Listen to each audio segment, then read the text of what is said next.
Our anime begins with Chan, an ordinary, simple young man who lives with his family and studies at university. What he loves most are history books, and he spends long hours reading them. One day, he goes online searching for a new book to add to his collection. He soon finds a book that fascinates him deeply, so he heads to the place where it is sold. From the very first moment, he feels that the atmosphere is strange and unsettling. He quickly grabs the book he wants. Suddenly, he hears someone speaking, and the lights go out, then turn back on. Chan immediately screams and runs outside. He tells himself that the place is definitely haunted. What matters to him is that he got the book. But as we all know, good things never come without a price. Suddenly, he collides with a girl who is running away from a street gang. The gang catches up to the girl, beats her brutally, and steals her money. Chan watches what is happening, too afraid to intervene. The real shock comes when his book falls to the ground. The gang leader notices it and picks it up. When he realizes it is just a history book, he says he will use its pages as toilet paper. At that moment, Chan asks him to return the book because it belongs to him. The leader mocks him, refuses to give it back, and challenges him to see what he can do. Chan becomes furious, his blood boiling. He grabs the book and strikes the gang leader, then runs away at full speed. The leader chases after him. After some time, Chan reaches a park. He looks behind him and sees no one. He thinks he has escaped, but he is wrong. A magical barrier suddenly appears, surrounding the area. The leader arrives and tells Chan that he had no idea he had just attacked the strongest mage in the city and the owner of the strongest weapon. By weapon, he means a giant humanoid figure. Most powerful mages possess weapons that take human form. For simplicity, they are called assistants. The leader's assistant attacks Chan with an air strike that sends him flying. This is followed by brutal blows that sever his limbs. Chan suffers horrific injuries. The leader is not satisfied. He kicks and humiliates him, calling him nothing but trash. Chan bleeds abnormally and approaches death. He wishes to live and says he did nothing wrong. He explains that he only wanted his book back. Before he can finish speaking, he is suddenly transported to a strange place. He hears a voice comforting him, telling him that he will help him. In the real world, an enormous energy explosion fills the area. A man appears. His name is Bai. The leader's assistant charges at him at full speed. Bai blocks the attack with just one finger. It becomes clear that Bai exists on a completely different level. He heals Chan using recovery magic. When Chan wakes up, he is shocked to see that all his wounds have completely vanished. At that very moment, the assistant launches a powerful attack toward them.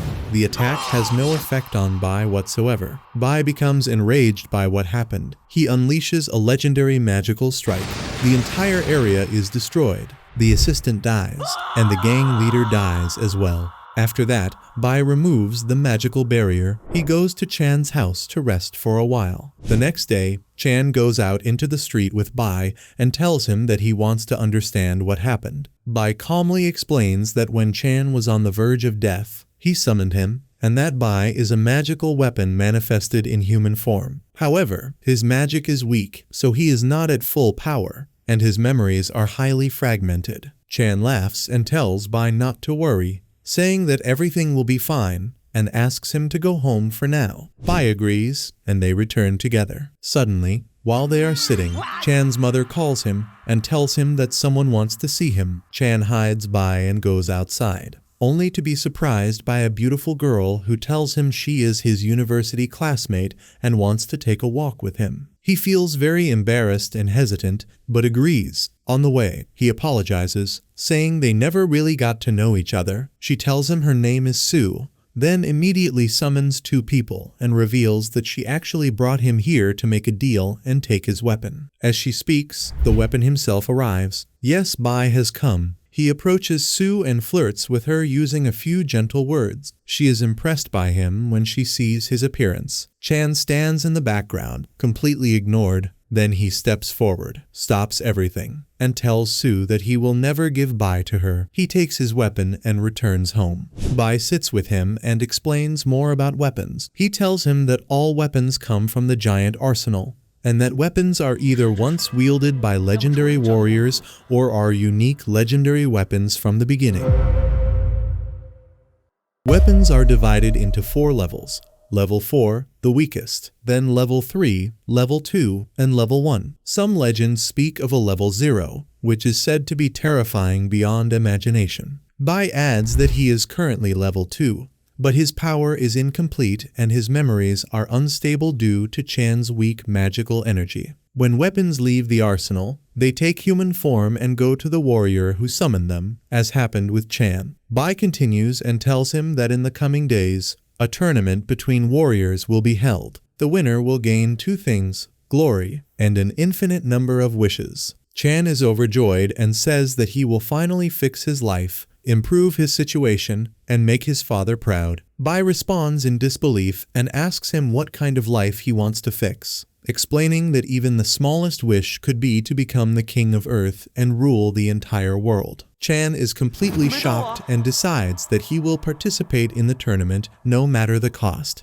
On the other side, Sue is seen sitting and thinking about Chan. She says to herself that he is just a weak, poor person. So how did he obtain a weapon like Bai? While she belongs to a powerful family and has 2 low-level weapons, she decides to harass him in every possible way. He starts receiving fake phone calls constantly. In the street, he finds papers saying he is stupid and should be sent to a mental hospital. People mock and laugh at him. After several days, she tries to negotiate with him again, but he refuses and tells her that he needs Bai badly in the coming period because he will participate in the Warriors tournament. Sue is shocked and furious because she also wants to join the same tournament. She asks him to give up the idea, but he refuses. Enraged, she creates a magical barrier and orders her assistants to attack immediately. Each of them enters combat form, and Bai does the same. The battle begins, blows are exchanged at incredible speed,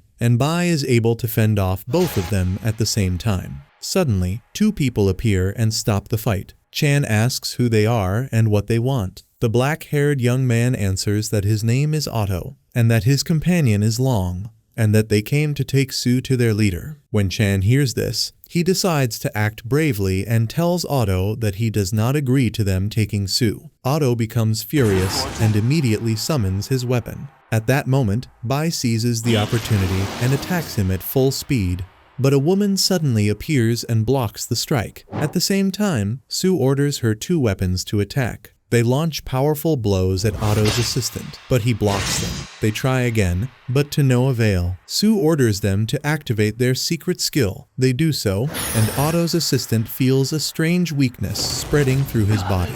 Realizing that the situation is over and that death is inevitable, Otto retreats along with his companions. Afterward, Chan takes Bai, Sue, and her assistants to a cafe. They sit together and agree that they must form an alliance for the upcoming period. This is Chan's idea, while Sue has no real choice because she has become a target. Thus, they become unofficial allies. Chan asks Sue 2 questions: how a person obtains a weapon, and who the people who attacked them were. She explains that a person normally summons a weapon through simple rituals, but Bai's summoning was a unique and special case. Each person can summon a maximum of 2 weapons. As for their attackers, they are members of a large organization whose sole goal is to collect magical weapons to participate in the tournament. Chan tells her that he will also participate. She says that is fine, but warns him to be extremely careful, because these tournaments are very dangerous. Chan replies confidently that he will not fight himself anyway. She calls him an idiot and explains that he will fight whether he likes it or not. She tells him to remember the duel with the gang leader. He died even though Bai's attack did not strike him directly, but struck his weapon instead. That is the real danger. If a person's weapon dies, the person dies as well. Their souls are linked. If one dies, the other follows. Chan is completely shocked and overwhelmed with fear. On the other side, we see the members of the organization gathered together. Otto reports everything that happened to their leader. The leader explodes in anger and yells at him, asking how he failed to defeat them. When Otto tries to explain, the leader cuts him off and says that what matters now is preparing for the tournament, because it is very close. This is the event they have been waiting for years, and it seems that things are about to spiral out of control. We return to our protagonist, Chan, who decides to participate in the tournament despite everything he has heard. Sue tells him that she will take him to her house so he can train for a while. He agrees, and everyone heads to her home. Chan is shocked by how massive the mansion is and tells Sue that he cannot stay long because he did not inform his parents. She reassures him, saying there is no need to worry because she has already taken care of everything. Chan does not understand what she means, but the moment he enters the house, he realizes it immediately. His mother is sitting there, calmly drinking tea. Sue takes Chan to another room and explains that she brought his mother here out of fear that someone might harm her. She also sent an invitation to his father, but he refused because he was busy. She then tells Chan that she wants him to summon a second weapon, since each person can possess up to 2 weapons, while he currently has only 1. Naturally, Chan does not refuse. Sue explains how to perform the summoning ritual. Chan follows the instructions and succeeds, summoning a small girl named Jiggy. The girl pledges her loyalty to Chan for life, and we learn that she is level 2, just like Bai. While this is happening, Sue announces that the food is ready, and everyone goes to have dinner. They are all shocked by how delicious the food looks. Even Sue herself is surprised and wonders who prepared it, because her chefs have never made anything like this before. It turns out that Chan's mother cooked everything. Everyone begins eating and is extremely impressed, especially the assistants. We also learn that the male assistant is named Blue, and the female assistant is named Red. After dinner, Chan and Bai head to the hot baths to relax. Bai talks to Chan and asks him why he helped Sue. Chan replies that Sue is a kind girl because she worried about his family and brought them here. Of course, he never says this to her directly. It is simply how he truly feels. At that moment, we see Sue standing nearby. Having heard the entire conversation, she feels deeply embarrassed and quietly leaves. Later, Chan's mother decides to leave because her husband is alone and will surely need her. Sue tries to stop her, but she insists on going. After that, Sue tells Chan to get some rest, since intense training awaits him and the tournament is approaching. Chan agrees and goes to sleep. The next day, Chan wakes up and begins training with everyone, doing his best to strengthen himself in combat. After training, he goes out with Sue and the rest of the team to buy a book he wanted. Halfway there, Chan tells them that the shop is nearby and that he will go alone. Sue tells him that is fine. The moment Chan walks away, that same young boy suddenly appears. He seems angry for some reason and immediately summons his weapon. Sensing danger, Sue activates a magical barrier. Without hesitation, Blue shifts into his combat form and attacks the weapon, and the battle begins. Unfortunately, the attack is blocked. The weapon, known as Sora, counters with extremely powerful strikes, and the fight intensifies. Suddenly, and unexpectedly, Blue is struck in the face. Red also transforms into her combat form and launches a joint attack with Blue. They unleash their combined strike, but the result is not what they hoped for. The attack has absolutely no effect on Sora, if anything. It only enrages him further. Sora turns towards Sue and launches a legendary magical attack at her. The blow nearly hits its mark, but at the very last moment, Chan, the hero of desperate situations, arrives and saves her. Sora tries to attack again, but Bai intercepts him instantly and activates a magical shield that protects everyone. Within seconds, Bai realizes that Sora's power is level 1, the level of legends. Sora is shocked when he sees Bai and recognizes him. Bai asks if he knows who he is. Before Sora can answer, the child suddenly screams in agony, clutching his head as a loud voice echoes inside it, calling out to him. Sora rushes to his side to help him, and we learn that the child's name is Kai. In the end, Sora takes the boy and tells them that he will meet them again another time, then leaves through a teleportation gate. Everyone disperses and returns home to rest, as the battle was extremely exhausting. The next day, Chan wakes up to find his father at home. Suddenly, his father starts questioning him about where he has been during the past few days. Chan replies that he was busy with important matters he needed to take care of. His father becomes furious and yells at him, saying that he is useless and worthless, someone good for nothing. He then adds that he knows very well that Chan has been at Sue's house. Chan does not want to explain the truth of what he is doing, so he simply tells his father that Sue is a respectable girl and that he is working on important things. His father's anger only grows stronger, and he warns Chan never to meet that girl again. Feeling deeply hurt, Chan leaves the house to wander the streets for a while.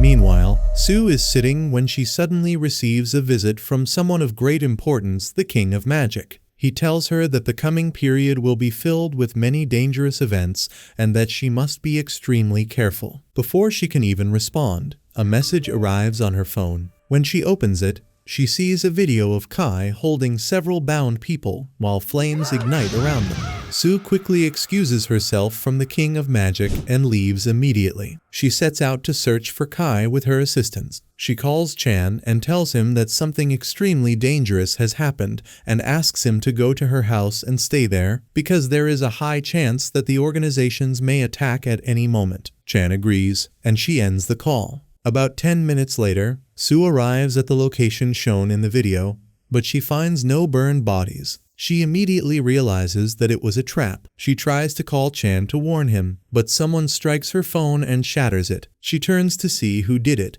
and is shocked to find a girl from the major organization named Queen, accompanied by Kai and his assistant Sora. Blue and Red both shift into their combat forms. At that moment, Queen launches a powerful attack aimed directly at Sue. Fortunately, Blue saves her at the last second. Sue is completely shocked Queen is human, yet she possesses abnormal power. If she were a human weapon, it would make sense. But what is happening now is extremely strange and unsettling. Queen speaks to Sue, telling her that a pampered girl who lives in a massive palace like she does could never understand what Queen went through to reach this level of power. Blue decides to end things and activates a special combined attack with Red, an attack that can wound an enemy without physically touching them. The shock comes when the attack, which once affected even the strongest opponents in the world, has absolutely no effect on Queen. Queen charges at Blue at incredible speed. Despite his repeated attempts to dodge, she eventually lands a devastating blow that seriously injures him. Red rushes in to attack, but Queen counters with a powerful kick that sends her flying,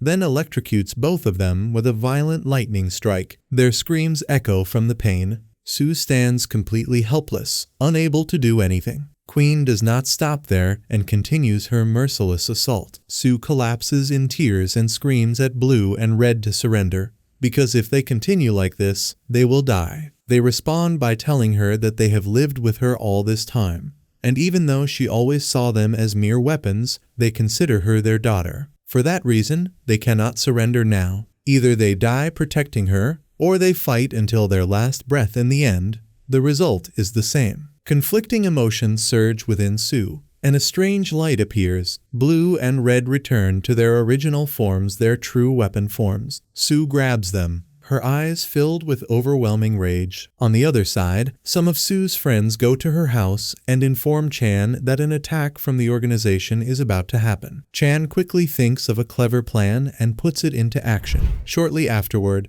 a battalion of soldiers arrives, led by Otto and Long. Jiggy confronts them alone. Otto realizes what is happening and orders his assistant to attack. Jiggy pretends to flee, and due to Otto's recklessness, he chases after her, with Long following as well. Before leaving, Long orders the soldiers to seize the location, believing it is now defenseless. The soldiers attempt to storm the building, only to find Bai and Sue's friends waiting for them. The battle erupts instantly. Sue's allies unleash an overwhelming assault, taking down half of the soldiers within seconds. Bai finishes off the rest with a devastating magical strike that shakes the entire area and slams them to the ground. Chan tries to stop him, but it is all in vain. Bai delivers the final blow, ending all of their lives. Chan feels deeply troubled, but Bai tells him that he must not show mercy to his enemies. If he has truly decided to participate in the tournament, then he must learn cruelty. We return to Sue, who charges toward Queen and attacks her with a powerful strike that Queen barely manages to block. Sue repeats her attacks until she finally lands a hit,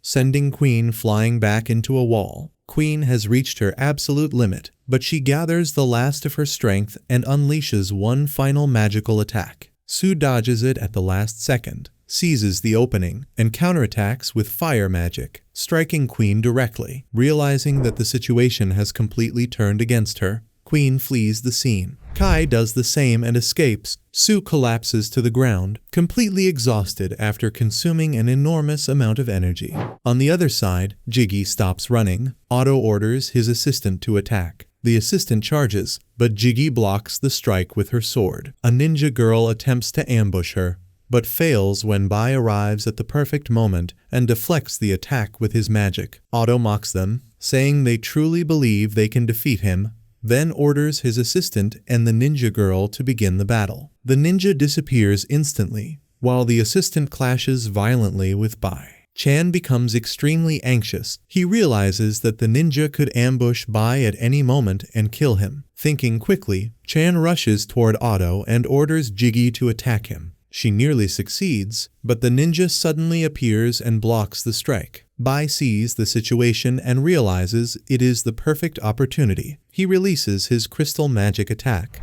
but Otto's assistant activates a barrier and saves the situation. But the disasters do not stop there. In a split second, the ninja lunges at Chan with her dagger. Blood spills onto the ground, but the greatest shock is that it is not Chan's blood. It is Jiggy's blood. She took the blow in his place, sacrificing herself to save him. Despite her severe wound, she pushes the ninja backward and says firmly, "Do not ever harm my master." Then she begins to cry from the intense pain. She turns to Chan and apologizes in a broken voice, saying she is sorry she could not stay with him longer and protect him. Suddenly, her voice fades. Her body goes completely still. Chan tries to wake her, but she does not respond. He breaks down in grief and screams at the top of his lungs. Otto, however, does not care and immediately orders his assistant to continue fighting Bai. The assistant attacks, but Bai stops all of his blows with a single hand. To be clear, these attacks are not weak at all. Their force is so intense that they literally slice through tree leaves. Bai tries to get Chan to focus,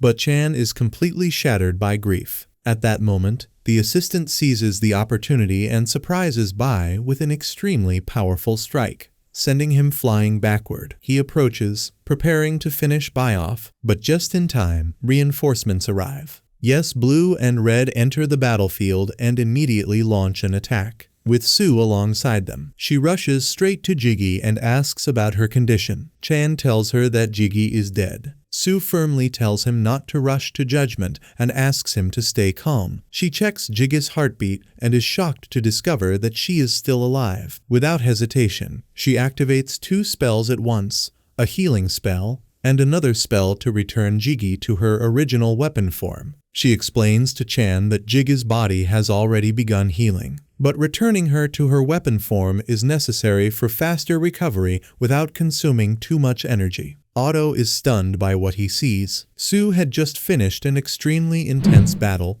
and her magical energy should have been nearly depleted. Yet she cast 2 spells simultaneously. Sue explains that her 3 friends lent her a portion of their own energy. Meanwhile, Blue and Red fight the assistant fiercely, raining down relentless attacks while he struggles to keep up, making things even worse for him. Bai manages to fully recover his power. Something feels abnormal, but Otto declares that the situation is worsening. Even so, he says he will not run this time. This day is different. He will reveal his secret skill. Long warns him not to do it, saying that if the leader finds out, Otto will be severely punished. Otto insists that there is no other choice and activates the skill instantly. Suddenly, the assistant's power increases unnaturally. Blue senses the overwhelming aura flooding the entire area. Red shows no hesitation and attacks with her sword, but the assistant blocks it effortlessly and calmly. Blue gathers his courage and attacks as well,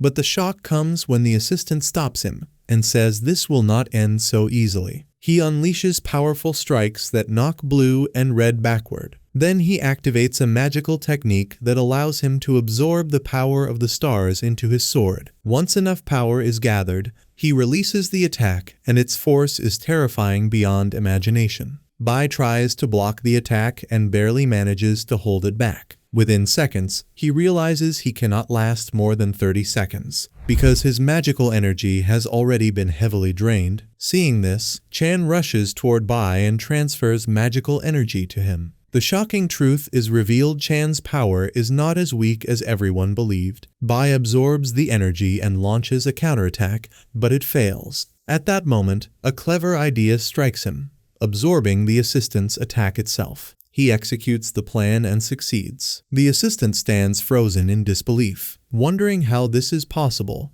as this was one of his strongest attacks. Bai gives him no time to think and releases his final strike, slamming the assistant to the ground and leaving him completely unable to move. Otto transforms his assistant back into weapon form, carries him, and flees the battlefield. Blue, Red, and Sue rush to Chan, who has lost consciousness due to extreme energy exhaustion. Elsewhere, Otto and Long stand in a forest. Suddenly, without any warning, Bai appears and strikes Long with a powerful blow, killing him instantly. Otto stands frozen in shock, unable to comprehend what just happened. Realizing that staying even one more second means certain death, he flees. Minutes later, Otto reaches headquarters and tells the organization's leader, Timo, everything that happened. Timo explodes in rage. At that moment, the King of Magic appears and tells him that he cannot remain silent about what is happening. It becomes clear that the King of Magic is planning something. Timo declares that he will not let them escape their actions and that he will avenge Long's death, then leaves. On the other side, Chan stands face to face with the organization's leader, who appears alongside Otto and Queen. Otto asks what brought him back after his defeat, but Timo interrupts and says he did not come to talk, he came only to face Bai. The moment Bai hears this, he attacks immediately using a magical bow. Timo dodges the attack, uses instantaneous teleportation, and strikes Bai from behind. We learn that this ability is extremely rare and that Timo possesses another terrifying skill: time manipulation. Each time he is injured, he rewinds time by 1 minute and completely heals his body. However, these abilities have a flaw: they can be countered through prediction. In other words, if you can anticipate Timo's movements, you can keep up with him in battle. The fight continues, and the shock is that Bai actually manages to predict and evade the attacks. Blow after blow, the battle reaches its peak. Meanwhile, Sue's friends carry out Chan's orders, placing several trees in a specific arrangement. Once finished, they signal him. Chan activates a strange spell and suddenly transforms into a different, imposing form. At the same time, the King of Magic watches from afar and realizes that the battle is no longer in Timo's favor. He decides to intervene personally and attacks Chan at full speed, but the sheer intensity of Chan's magical aura forces him to retreat. Chan confronts him, saying that he pretends to be on their side, but in reality works only for his own benefit and wants to harm everyone, that he is truly despicable. In the middle of this tension, Otto suddenly shouts that he has nothing to do with any of this, that he will take revenge and will not let Long's blood be wasted, and that he will avenge him by killing Bai. Everyone is stunned. Bai responds that despite his hatred for them, he does not kill those who flee the battlefield. Otto freezes in shock. At that moment, Timo declares that the truth has been revealed: the King of Magic possesses a hidden ability no one knew about: form duplication. This means that Bai did not kill anyone. The king duplicated Bai's appearance and committed the act himself. A revelation beyond belief. Chan asks the King of Magic about his true plan. The king refuses to explain and decides to leave. Chan throws his spear at him, but a massive magical circle appears and saves the king. At that moment, Kai and Sora arrive, and at the same instant, the King of Magic vanishes. Bai feels a strange sensation and suddenly finds himself transported to another place. In front of him lies a magical stone. The moment he touches it, a vague memory floods his mind, a voice telling him, "Help the weak." We return to the present, and Bai's aura surges dramatically. Timo realizes that Chan, Sue, and the others are not his true enemies. The real enemy is the King of Magic. He immediately orders Otto's assistant and Queen to attack Sora, but Sora easily pushes them away using his limbs. Within moments, the two launch another combined assault, and this time Timo joins in as well. The greatest shock is that Sora blocks every single strike effortlessly. Chan cannot stand there and watch anymore, so he enters the battlefield and Bai joins him. As for Su, she transforms blue and red into sword form. Everyone attacks together, strikes from every direction, right and left, above and below, and the battle explodes with violent intensity. Bai decides to end it. He fires an arrow loaded with an enormous amount of magical energy, and it hits Sora. Sora is furious. Without warning, he opens a dimensional gate and drags everyone inside. Su tries to attack him, but fails because of an invisible barrier he has placed around himself. Bai and Su's allies attempt to strike as well, but it is useless. Then it gets even worse when Sora releases magical lightning at them, forcing them to retreat at the last second. Meanwhile, Kai approaches Sora. With no warning at all, he pierces into his body and casts a control spell on him. The two fuse together, and that strange dimension collapses completely. Everyone returns to the real world, and they are stunned by Kai's new form. Chan immediately tells Teemo to attack together with Queen and Otto's assistant. The three execute an explosive triple spell aimed at Kai, but Kai blocks it with ease and says dismissively that it is incredibly simple. But the real shock comes when Kai sees Chan and Bai beginning to fuse. Kai hastily activates the legendary magic of the mythical stone and fires it at Chan, trying to end things before the situation spirals out of control. But in a fraction of a second, Chan activates a spell that reverses the attack. The blow rebounds instantly, strikes Kai directly, and eliminates him for good. Elsewhere, Chan's mother is sitting at home. Suddenly, a mysterious figure appears behind her, and she collapses unconscious. Chan tries to contact her, but she does not respond. He rushes back home and is horrified by what he finds. His mother is unconscious, and his father is missing.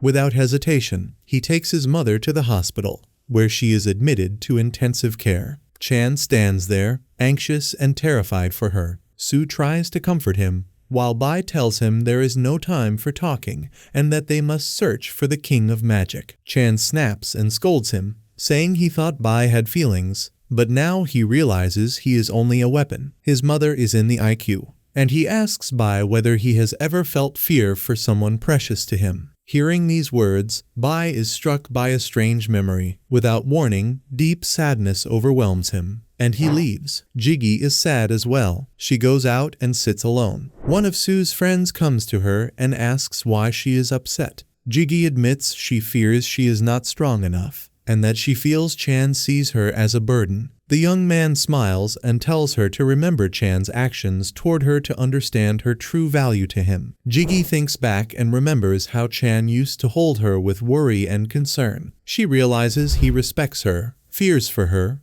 and does not treat her as a burden. She thanks the boy for his words. Elsewhere, Chan stands alone. Su approaches and tells him she understands his fear for his mother, because she lost her own mother when she was young, but she also tells him he should not have spoken to Bai that way, because Bai did not intend to hurt him. Chan is affected by her words and feels guilty. At that moment, Bai returns. Su says she will leave the two of them alone and walks away. Bai apologizes to Chan, and Chan replies that it is fine, that the mistake was not Bai's alone, but his as well. The two realize their error, reconcile, and things return to normal between them. Bai stands lost in thought, remembering an old friend named Taylor. We learn that Bai and Taylor shared a powerful friendship decades ago, long before Bai ever met Chan. Back then, monsters invaded the world, and Taylor was the one who stood against them. There was no way to stop them except by sacrificing his life, and tragically, he truly did it. As Bai relives these memories, he realizes that his memory is gradually returning day by day, not all at once. He decides to let things unfold naturally. The next morning, everyone gathers and agrees on the plan they will follow to eliminate the King of Magic. After finalizing everything, they use an instantaneous teleportation gate and head toward the cave suspected to contain the king. They move through the cave until disaster strikes. Su steps on a trap, and in an instant, sharp arrows shoot toward her. Teemo reacts with legendary speed and deflects the arrows at the perfect moment. At the same time, a hologram of the King of Magic appears, with Chan's father bound beside him. The king tells them that only Chan and Bai are allowed to enter. If anyone else enters, the father will be considered dead. Without hesitation, the two of them go through the gate. Within seconds, Bai is transported to the weapon gate, while Chan arrives in the area where the King of Magic stands. Chan is confused and does not understand what is happening. So the king calmly explains that terrible disasters are coming, monsters, demons, total destruction, and someone with Chan's abilities will be unable to do anything. Instead, he would only waste Bai's power. So the king offers him a contract to take ownership of Bai, in exchange for guaranteeing Chan's safety and the safety of his family. Chan refuses and tells him to speak to Bai himself. At that moment, Bai arrives with a majestic entrance and delivers a powerful strike that tears the king's mask apart. And then the greatest shock happens. The king's face is revealed, and it turns out he is Tyler, Bai's old friend. A revelation that shakes the heart. Bai stands frozen, staring at the man who was once his closest friend, barely able to believe what he is seeing. Tyler offers Bai to join him so they can return to what they once were, but this time, not to protect the world, but to destroy it. Bai is furious at those words and attacks, but Tyler blocks the strike and activates an electric spell that shocks both Bai and Chan at the same time. Elsewhere, Sue and her friends continue through the cave. Suddenly, the king's soldiers appear before them, the soldiers of Tyler. Without hesitation, everyone launches an overwhelming assault, each one using their magic at full power. Within moments, the entire army is wiped out. We return to Chan, suffering from the effects of the lightning. He tries to fuse with Bai, but the fusion fails. Tyler laughs mockingly and tells them they have seen nothing yet. Then he activates a gravity spell, completely paralyzing both of them. He walks up to Bai and stomps on his head so hard the ground trembles, and he demands one last time that Bai join him. Bai refuses and says he has only one master, Chan. Chan is stunned by these words, while Tyler's anger grows. Tyler activates a memory erasure spell on Bai and tells Chan that within minutes, Bai will forget him and remember only Tyler. Even though he cannot move, Chan crawls across the ground toward Bai. Tyler kicks him and beats him brutally, but Chan refuses to stop. He reaches Bai and clutches him, begging him not to forget. He tells him he is his precious friend, and that he no longer sees him as a weapon, even if he did at the beginning. He tells Bai that the time they spent together made him more than just a friend, and he begs him to wake up. The scene shifts to a dark world where Bai is drowning. Chan appears, grabs him, and says he will never leave him.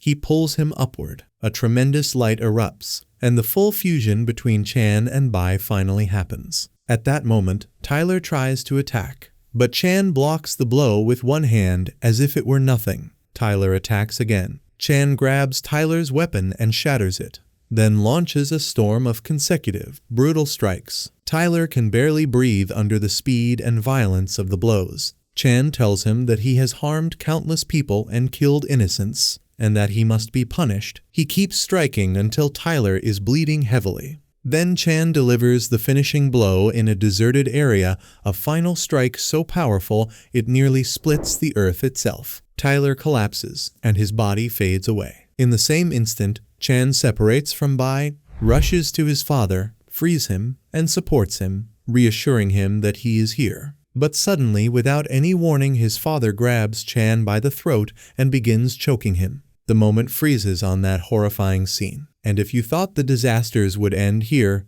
you are wrong. In a blink, Chan's father, whose name we now learn is Saki, summons an immensely powerful sword with a majestic appearance and nearly kills our hero. But at that moment, the rest of the group arrives and saves him. Jigi helps Chan stand and reassures him that she will protect him. Chan tries to speak to his father, but it is useless. Things only get worse when Saki swings his sword and releases a massive wave of air that fills the entire area, proof that his level is far beyond anything they expected. Suddenly, the ground begins to tremble. Saki tells them that he will meet them again another time, then opens a magical gate and leaves.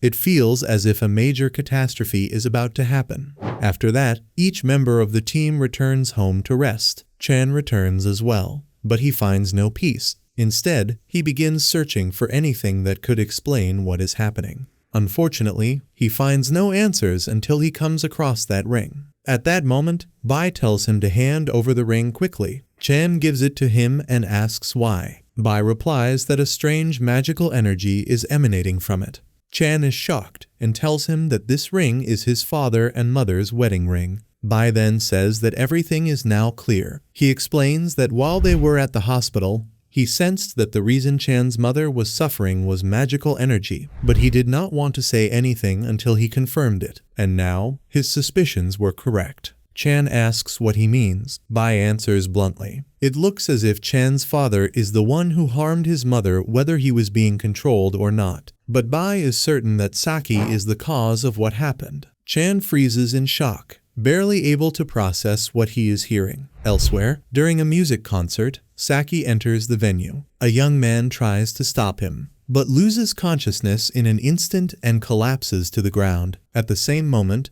a mysterious woman appears and tells Saki that he carried out exactly what they agreed on. We return to Chan, who has gathered with the rest of the team. While they are standing together, a massive explosion occurs, and they all rush toward the source. On the other side, the mysterious woman whose name we learn is Lara is engaged in a fierce battle against Timo. She trades heavy blows with him, turns the tide in her favor, grabs him, slams him violently to the ground, and delivers a powerful kick that sends him flying. Queen and Otto's assistant, who are present, become enraged and attack her. Queen strikes first, but Lara stops her effortlessly and breaks her arm. Otto's assistant seizes the opening and unleashes a legendary strike, yet Lara blocks it as well and knocks him to the ground. At that moment, Chan and the others arrive. Chan speaks to his father calmly, asking him to explain what is going on. Saki tells him that he is not under anyone's control. He simply possesses magical power like others. When Chan was born, his body was weak